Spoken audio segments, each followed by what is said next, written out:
Congress party పరిస్థితి కూడా అది ఒక పెద్ద డ్రామా కంపెనీ కాంగ్రెస్ పార్టీ ప్రభుత్వం ఇప్పుడు ఇవాళ ఇలా 6 గ్యారెంటీలు ఎక్కడన్నా మీ జిల్లాలో అమలు చేసిర్రా? మీ జిల్లాలో అందరికీ రుణమాఫీ జరిగిందా? నేను ఏం చేసింది ప్రభుత్వం? రుణమాఫీ చేయకుండా ఫస్ట్ ముఖ్యమంత్రి గారు ఏమన్నారు? కాంగ్రెస్ పార్టీ ఎన్నికల్లో హామీ ఏమిచ్చింది? 2 లక్షల రుణమాఫీ చేస్తామన్నారు. బ్యాంక్ అధికారులు లెక్కలు ఏమిచ్చారు? 64 లక్షల మంది రుణాలు ఈ తెలంగాణ రాష్ట్రంలో తీసుకున్నారు. బ్యాంకు లెక్క కుల్ల 64 లక్షలు. కాంగ్రెస్ పార్టీ ప్రభుత్వం ఏం చేసింది? 47,000 కోట్ల రూపాయలను ఖర్చు చేస్తామన్నది కాంగ్రెస్ పార్టీ. సోనియా గాంధీ బర్త్డే ఎవరికి చేస్తామన్నారు.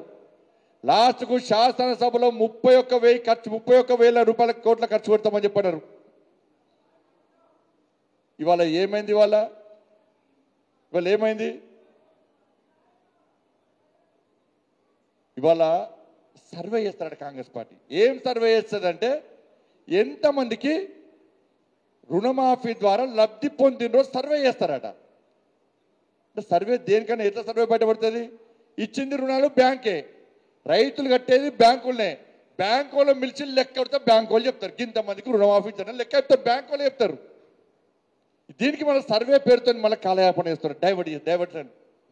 దీనికి 2,500 రూపాయలు మహిళలకు ఇస్తున్నారు. తులం బంగారం ఇస్తున్నారు. సరే బంగారం చేసుకుంటే గుల్సాన్ని అవ్వగా అవుతున్నాయి 700 లోపల. తులం బంగారం ఇస్తున్నారు, స్కూటీలు ఇస్తున్నారు. అటేమైంది? రైతులకు రుణమాఫీ అన్నారు. 15,000 రూపాయలు రైతు భరోసా అన్నారు. కౌలు వృత్తుల రైతులను కలిపి 12,000 రూపాయలు రైతు కూలీలకు ఇస్తున్నారు. బోనస్ ఇస్తున్నారు. అటేపోయింది. ఇలా ఎస్సీ ఎస్టీ బీసీలకు సంబంధించి అనేక హామీలు ఇచ్చారు. అవి అటేపోయినాయి. యువకులకు నోటిఫికేషన్ 2 లక్షల ఉద్యోగాలు సంవత్సరం లోపల కల్పిస్తున్నారు. 30,000 మందికి ఆల్రెడీ ఇచ్చిండ్రట, ఇంకా 30,000 మందికి ఇస్తారట. కానీ నోటిఫికేషన్ మాత్రం 12,000కే ఇస్తారట. అదటపోయింది.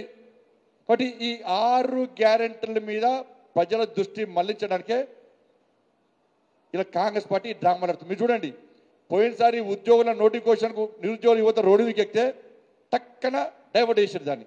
కేసీఆర్ అట్నే చేస్తుండే. కేసీఆర్ జిమ్మికులు బాగా చేస్తుండే, కుంపల ముంచే జిమ్మికులు అన్నీ కేసీఆర్ చేస్తుండే. ఇప్పుడు కాంగ్రెస్ పార్టీ ఏం చేసింది?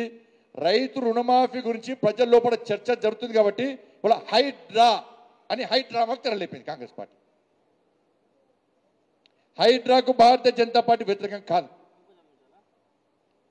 హైడ్రా అంటే పెద్దోళ్ళం కొట్టి పెద్దోళ్ళకు న్యాయం చేసి పేదోళ్ళం కొట్టడాన్ని భారతీయ జనతా పార్టీ పక్కా వ్యతిరేకిస్తుంది.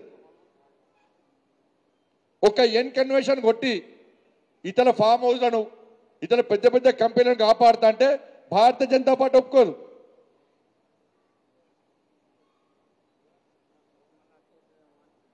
వాళ్ళ స్పష్ట భారతీయ క్లారిటీ ఉన్నాయి. భారతీయ జనతా పార్టీ చెరువులను ఆక్రమించుకొని, కుంటలను ఆక్రమించుకొని, ఇతర ప్రభుత్వ స్థలాలను ఆక్రమించుకొని స్వార్థం కోసం బిల్డింగ్లు కట్టేదాన్ని భారతీయ జనతా పార్టీ పక్కా వ్యతిరేకిస్తాం. అట్లా అని చెప్పి వాళ్ళ పేదలు ఏం చేసినారన్న పాపం పేదోళ్ళాడా? ఇలా మీరు ఇల్లు కొంటారు, ఏం చూస్తారు? ఫస్ట్ రిజిస్ట్రేషన్ డాక్యుమెంట్ చూస్తారు. Registration documents ఉన్నాయాడా?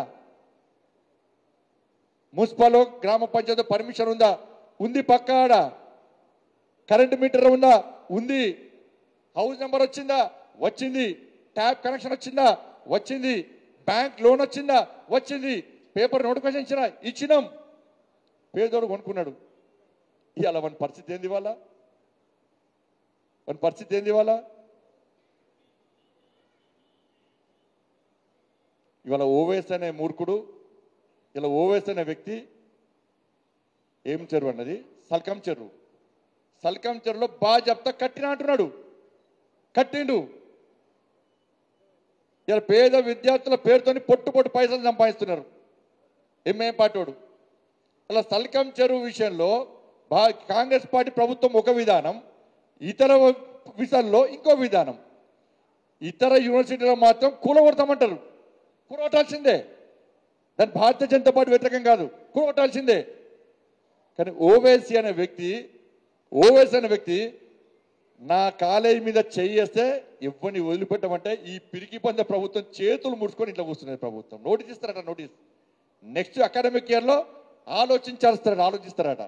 అంటే చేయలేని చవట చేసిన ప్రభుత్వం కాంగ్రెస్ పార్టీ ప్రభుత్వం. ఇవాళ ఓవైసీ వార్నింగ్ ఇస్తే భయపడే ప్రభుత్వం కాంగ్రెస్ పార్టీ ప్రభుత్వం. దానిలో చదువుకునే 40,000 మంది విద్యార్థులకు ఏదో రకంగా న్యాయం చేయాల్సిందే, అన్యాయం చేయద్దు. కానీ అన్నీ కూల్చినప్పుడు ఓవైసీకి ఎందుకు ఎగ్జిబిషన్ ఇలా కాంగ్రెస్ పార్టీ స్పష్టం చేయాలి. కాంగ్రెస్ పార్టీ క్యాడర్ ఆలోచించాలి. ఇలా అదే మన ప్రభుత్వం ఉంటే ఏం చేద్దామని వాళ్ళ ఒక్కడి కాదు 100 బుల్డోజర్ పెట్టి ఒక్కొక్కరికి ఒక బుల్డోజర్ పెడతాం. ఇలా ఓవైసీ కాలేజ్ ఒక్కొక్కరికి ఒక బుల్డోజర్ పెడతాం. వాడు వస్తే వాడిని కూడా దాన్ని నొక్కుతుందని. అంటే బెదిరిస్తే భయపడే ప్రభుత్వం ఇది. అంటే దీనిలో కూడా మైనార్టీ సంతృష్టికర విధానాలే. హిందువులు చదువుకునే హిందూ ఇన్స్టిట్యూషన్ కానీ హిందువులు ఎక్కువ సంఖ్యలో చదువుకునే విద్యార్థులు చదువుకునే హిందూ విద్యా సంస్థల విషయంలో ఒక విధానం, మైనార్టీ చదువుకునే విధానం ఒక విధానం. మైనార్టీ యాజమాన్యం ఉంటే ఉడగొడతారు, హిందువుల మధ్య యాజమాన్యం ఉంటే మాత్రం దాన్ని కూర్చేస్తారు. మైనార్టీ డిక్లరేషన్ ఇది, మైనార్టీ డిక్లరేషన్. నేను బట్టి పోలేదన్నా. మీరు అందరూ అనుకుంటారు కావచ్చు భాగ్యలక్ష్మి గుడి దగ్గర బండి సంజయ్ ఏదో టైం పాస్కు పేరు కోసం పెట్టిన కావచ్చు. మీరు పెట్టుకోలేనా? నాకు మొన్న హ్యాపీ అనిపించింది అన్నమో. నేను మొన్న బోనాలప్పుడు తిరిగిన. అరే వా, ఓల్డ్ సిటీ. ఒక్కొక్క హిందూ ఒక్కొక్క తల్లి అమ్మవారికి తయారు చేస్తుంటే ఒక్కొక్క అన్న ఒక్కొక్క తమ్ముడు పండుగ వాతావరణం చూస్తుంటే హ్యాపీ అనిపించింది అన్న. మామూలుగా లేరన్నా ఓల్డ్ సిటీలో హిందువులు. మీరు అందరూ అనుకుంటున్నారు బంజారీ పని నుంచి ఓల్డ్ సిటీ వానట వీనట వినయ్య జాగిరి వానయ్య మన జాగిరి ఓల్డ్ సిటీ. ఒక్కసారి వినాయక చవితి వస్తే ఇక్కడున్న అన్ని మోర్చాల నాయకులు మీ జిల్లా మండల పదాధికారులు తీసుకొని మండల అధ్యక్షులు తీసుకొని ప్రతి ఓల్డ్ సిటీలో ఉన్న ప్రతి వినాయకుడిని తిరగండి, ప్రతి వినాయకుడిని దర్శించుకోండి. ఓల్డ్ సిటీ న్యూ సిటీ ఎందుకు కాదో ఆలోచిద్దాం, ఎందుకు కాదో చూద్దాం. పోయినా బోనాలప్పుడు పోతే ఒక పండుగ వాతావరణం, బోనాల పండుగ తిరగాలన్నా. ఒక్క వ్యక్తి ఇద్దరు వ్యక్తులు తిరుగుతారు కాదు, మీరు తిరగాలి.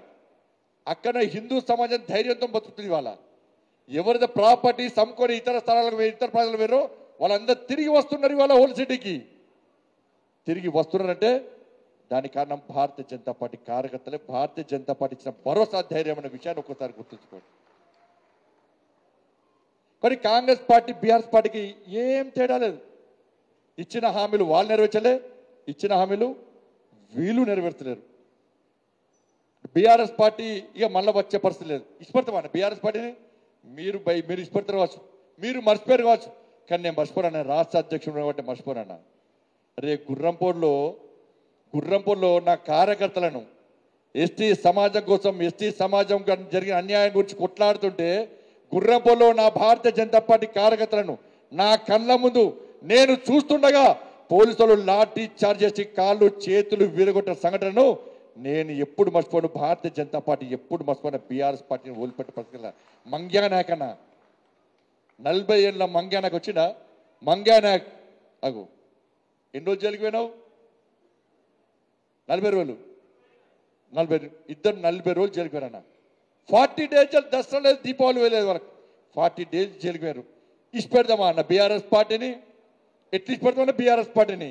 40 మంది కార్యకర్తలు 40 రోజుల పాటు జైలుకి పంపిన బీఆర్ఎస్ పార్టీ ప్రభుత్వం.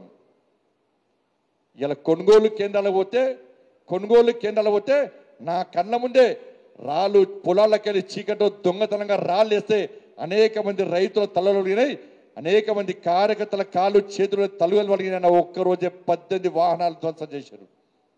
భారతీయ జనతా పార్టీ కార్యకర్తలు 18 వాహనాలు ధ్వంసం చేస్తే ఆ దారుణ సంఘటన వదిలిపెట్టే ప్రసక్తి లేదు. భారతీయ జనతా పార్టీ బీఆర్ఎస్ పార్టీని వదిలిపెట్టే ప్రసక్తి లేదు.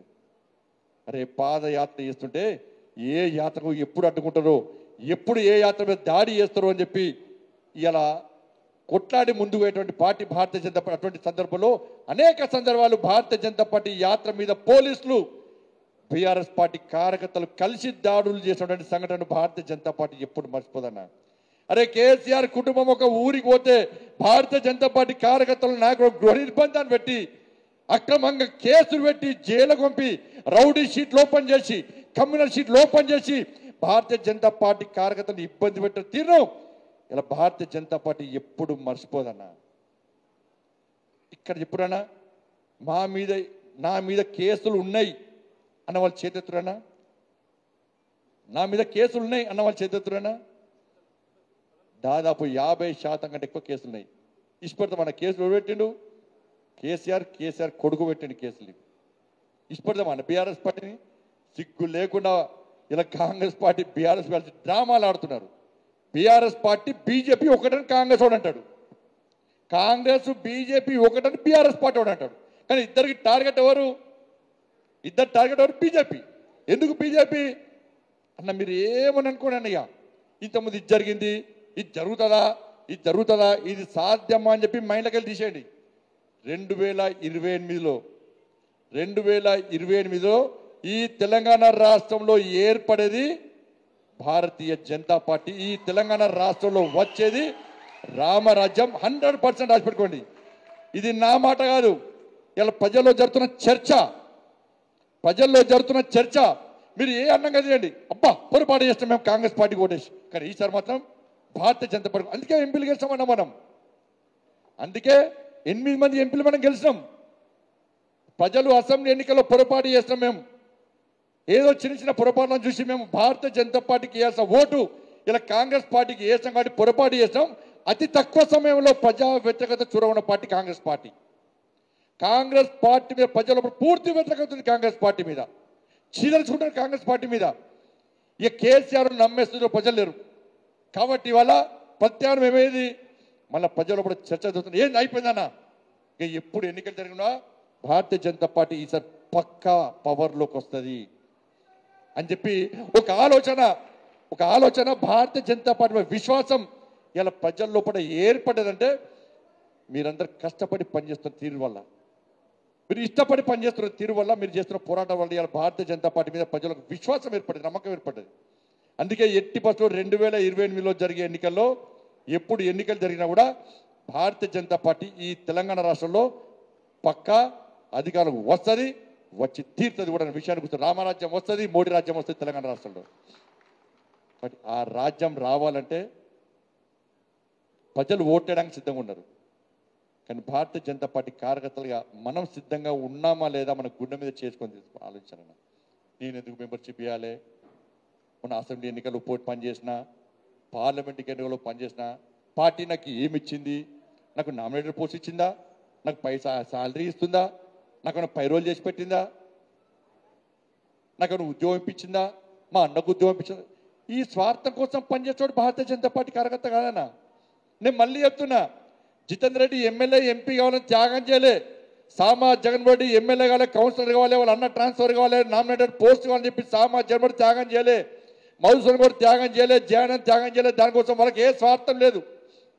ఇక అనేక మంది కార్యకర్తలు జైలుకు పోయిన మంగ్యానాకు ఎలా ఎంపీ కావాలి, ఎమ్మెల్యే కావాలని జైలుకు పోలే, లాలు నాయక్ ఎంపీ కావాలి, ఎమ్మెల్యే కావాలని జైలుకు పోలే. అనేక మంది కార్యకర్తలు మన స్టేట్ సెక్రటరీ శ్రీనివాస్ గౌడ్ కూడా మనం 30 రోజులు జైలుకు పోయి నిరుద్యోగ సమస్య మీద కొట్లాడితే, వరంగల్లో 18 ఏళ్ళ వినోద్ జైలుకి వెళ్ళి పోయాలి నిరుద్యోగ సమస్య. 18 ఏళ్ళ వినోద్ అర్ధరాత్రి పోలీసులు ఇంటి మీద అడకపోయిన వినోద్, చిన్న పిల్లలు అడకపోయిన పోలీసులు. మరి వినోద్ ఎంపీ కోసం కొట్టాడిండా, ఎమ్మెల్యే కోసం కొట్టాడిండా, కౌన్సిలర్ కావాలంటుండా, కార్పొరేటర్ కావాలనుకుంటుండా? ఏం లేదు, మన రాజ్యం రావాలి. కానీ ఈ తెలంగాణ రాష్ట్రంలో పేదల బతుకులు బాగుపడాలంటే, మీరు అనుకున్నటువంటి పనులు కావాలంటే, కార్యకర్తలకు న్యాయం జరగాలి, పేదలకు న్యాయం జరగాలంటే సింపుల్గా ఆలోచించండి. ఈ తెలంగాణ రాష్ట్రంలో మన ప్రభుత్వం ఏర్పడాలి.